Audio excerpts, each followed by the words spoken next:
Hi hello friends, எல்லாருக்கும் வணக்கம். இன்றைக்கி நம்ம சேனலில் என்ன பார்க்க போகிறோம்னு பார்த்தீங்கன்னா, தக்காளி குருமா வந்து எப்படி பண்ணலாங்கிறது தான் பார்க்க போகிறோம். அது எப்படி பண்ணலாங்கிறத வாங்க பார்க்கலாம். ஒரு குக்கரில் 2 ஸ்பூன் ஆயில் விட்டுக்கோங்க. விட்டுட்டு தேவையான ஸ்பைசஸ் எல்லாமே சேர்த்துக்கோங்க.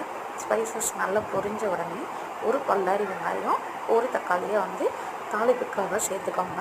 அப்புறம் பார்த்திங்கன்னா ஒரு மிக்ஸி ஜாரில் 2 தக்காளி பழம் 2 வெங்காயத்தை வந்து நல்லா அடித்து எடுத்து வச்சுக்கோங்க.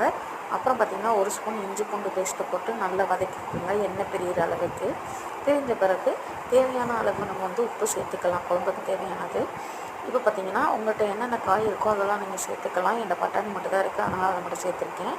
வாசனைக்கு பார்த்திங்கன்னா புதினா, மல்லி, கருவேப்பிலை சேர்த்துருக்கேன். இதையும் நல்லா வந்து வதக்கி விட்டுக்கோங்க. வதக்கி விட்ட பிறகு தேவையான மசாலா ஐட்டங்கள் வந்து சேர்த்துக்கலாம். மிளகாத்தூள், மஞ்சத்தூள், கறி மசால் தூள், குழம்புத்தூள் எடுத்துருக்கேன். இதையும் நல்லா வந்து கிண்டி விட்டுருங்க. கிண்டி விட்டுட்டு இப்போ வந்து ஒரு கையளவுக்கு தேங்காய், 1 ஸ்பூன் வந்து பொட்டுக்கடலை, 1 ஸ்பூன் வந்து கசகசா, 4-5 முந்திரி மட்டும் சேர்த்து நல்லா அடித்து ஊற்றிக்கோங்க.